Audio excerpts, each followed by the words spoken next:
नमस्कार प्रिय दर्शकों, आज के इस कार्यक्रम में हम चर्चा करने जा रहे हैं मिथुन राशि वाले जातकों के लिए जुलाई का राशिफल कैसा रहने वाला है। आपका स्वास्थ्य, भाग्य, धन की स्थिति, कर्म क्षेत्र, शिक्षा, यात्रा, दाम्पत्य जीवन और प्रेम संबंधों की गतिविधि किस प्रकार आपके सामने प्रदर्शित होने जा रही है, यही अग्रिम जानकारी लेकर आज आपके सामने उपस्थित हुआ हूं। फलादेश प्रारंभ करने से पहले एक बात आपको अवश्य बताना चाहूंगा। इस महीने में दो ऐसे ब्रह्म कारक ग्रह आपको देने जा रहे हैं बहुत बड़ा उपहार। कौन से वो दो ग्रह हैं, क्या क्या लाभ देंगे, ये संपूर्ण जानकारी आज के इस कार्यक्रम में हम आपको बताने जा रहे हैं। सबसे पहली अवस्था में चर्चा करते हैं पहले सुख की, जिसे शास्त्र कहता है निरोगी काया। आपके लग्न के स्वामी बुध महाराज द्वितीय भाव में बने हुए हैं। कब तक रहेंगे? तो बुध देव 19 जुलाई तक द्वितीय भाव में बने हुए हैं। उसके पश्चात ये पराक्रम भाव में जाएंगे। ये पहला संकेत जो कि ये इंगित करता है कि जुलाई के महीने में मिथुन राशि वाले जातकों के लिए स्वास्थ्य दृष्टिकोण की स्थिति बेहद सुंदर बनी हुई है। आपका स्वास्थ्य, अगर पिछले समय में स्वास्थ्य रूपी योग में उतार चढ़ाव भी देखने को मिले हैं, उनमें भी आपको इस महीने में पुष्टता देखने को मिलेगी। दूसरा संकेत होता है धन की माया। यहां आपके धन भाव के स्वामी चंद्र महाराज महीने की पहली ही तारीख पर आकस्मिक लाभ के स्थान पर डिजायर्स को पूर्ण करने की अवस्था में बने हुए हैं। दूसरी अवस्था में आपके लग्नेश खुद आकर विराजित हुए हैं धन भाव में। ये एक बहुत अच्छा संकेत है कि जुलाई के महीने में विशेष रूप से 19 जुलाई से पहले आपका धन से रुका हुआ कोई ऐसा कार्य पूर्ण हो जो शायद आप काफी समय से इंतजार कर रहे थे। धन से संबंधित कोई भी बड़ा डिसीजन भी यदि आप लेना चाह रहे हैं तो मैं आपको रिकमेंड करूंगा 19 जुलाई से पहले की स्थितियों के अंदर धन संबंधित स्थितियां बहुत अच्छे से आपके लिए कार्य करती हुई पाई जाएंगी। कर्म क्षेत्र की यदि हम चर्चा करते हैं तो कर्म भाव के स्वामी आपके देवगुरु बृहस्पति द्वादश भाव में जाकर विराजित हुए हैं। इस स्थान पर देवगुरु बृहस्पति को केंद्राधिपति दोष भी लगता है, किंतु अच्छी अवस्था क्या है तो आपके पंचमेश और लग्नेश की स्थिति, साथ ही भाग्येश की स्थिति बड़ी अच्छी अवस्था को दर्शा रही है। ऐसे में इस महीने विशेष रूप से देवगुरु बृहस्पति उन लोगों को लाभान्वित करेंगे जो लोग एक्सपोर्ट इंपोर्ट का कार्य करते हैं, जो लोग विदेश से कनेक्टिविटी बनाकर बैठे हैं, विदेशी कंपनियों में काम कर रहे हैं या आउट ऑफ इंडिया में रहकर ही कार्य कर रहे हैं, उनके लिए देवगुरु बृहस्पति की स्थिति ज्यादा अच्छे से कार्य करती है। अन्यत्र अवस्था में भी आपको थोड़े से एक्स्ट्रा एफर्ट्स डालने की आवश्यकता रहेगी, किंतु कर्म क्षेत्र की स्थितियां अच्छे से कार्य करती हुई पाई जाएंगी। भाग्य दृष्टिकोण पर यदि हम चर्चा करते हैं तो भाग्य भाव के स्वामी भाग्य भाव में बने हुए हैं। वक्र गति के चलते आपके लिए अष्टम भाव का भी फल देंगे।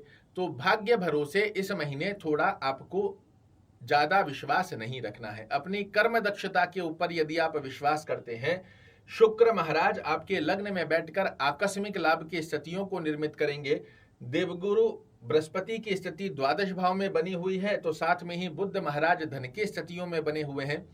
भाग्य भरोसे ना रहकर कर्म दक्षता के दम पर इस महीने में यदि आप अपने लक्ष्य को साधने का प्रयास करोगे, बड़ी अच्छी सफलता का योग आपके लिए प्राप्त होता हुआ दिखाई देगा।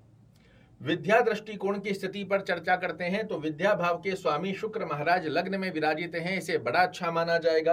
कब तक रहेंगे? तो 7 जुलाई तक। 7 जुलाई के पश्चात ये आ जाएंगे आपके लिए कर्क राशि में। इस स्थान पर भी विद्यार्थियों के लिए शुक्र महाराज की स्थिति बेहद सुंदर अवस्था को दर्शा कर देती है। तो जुलाई का महीना विद्यार्थियों के लिए बेहद खास होने जा रहा है। साथ ही यदि आप मिथुन राशि के एक माता पिता हैं, आपकी संतान की विद्या से संबंधित किसी प्रकार की चिंताजनक स्थिति में आप लिप्त हैं, तो इस महीने उस अवस्था से भी आप बाहर निकलने जा रहे हैं। आपकी संतान विद्या दृष्टिकोण में अपना श्रेष्ठ देते हुए आपको गौरवान्वित करे, इस प्रकार का योग आपको इस महीने में देखने को मिलेगा। बात करें यदि यात्रा दृष्टिकोण की स्थिति क्या संकेत दे रही है, तो बहुत सुंदर योग बना हुआ है।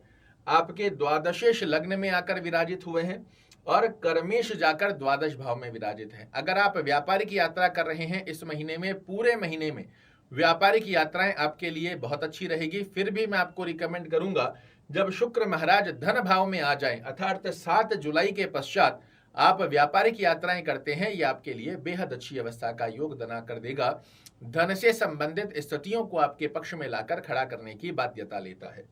भौतिक सुखों को अर्जित करने की, अपनी फैमिली के साथ कहीं घूमने फिरने की प्लानिंग बना रहे हैं तो पूरे महीने की जा सकती है, किंतु व्यापारिक यात्राएं 7 जुलाई के पश्चात देगी आपको बहुत बड़ा लाभ।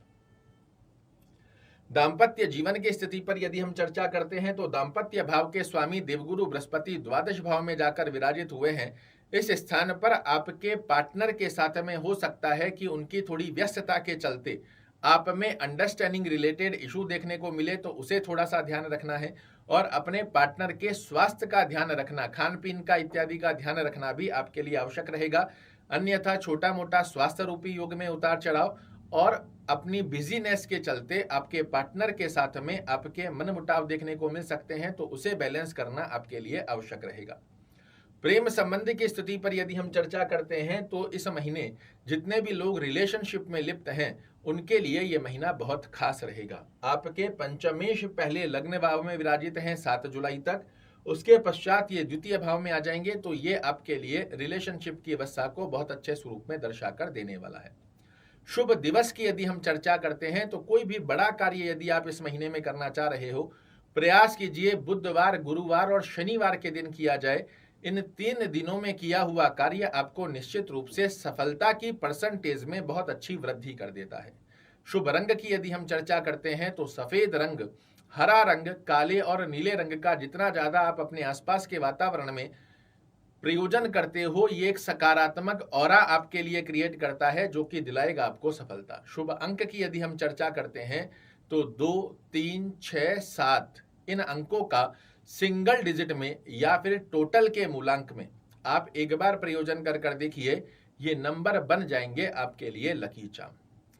ब्रह्म की के बारे में हम चर्चा करें तो गणपति की आराधना करना और आपके पंचमेश शुक्र महाराज की आराधना करना आपके लिए बहुत अच्छा लाभ बनाकर देती है। सिद्ध कुंजिका स्तोत्र का पाठ करना या दुर्गा चालीसा का पाठ करना आपके लिए बहुत अच्छा है। गणपति अथर्वशीर्ष का पाठ करना या सुनना या फिर ओम बुधाय नमः इस मंत्र की नित्य एक माला जाप करना इस महीने को बना देगा आपके लिए बहुत ही विशेष। आशा करता हूं मेरे द्वारा दी गई ये जानकारी आपको पसंद आएगी। कल फिर से एक नई जानकारी लेकर आपके सामने उपस्थित होऊंगा। तब तक के लिए नमस्कार।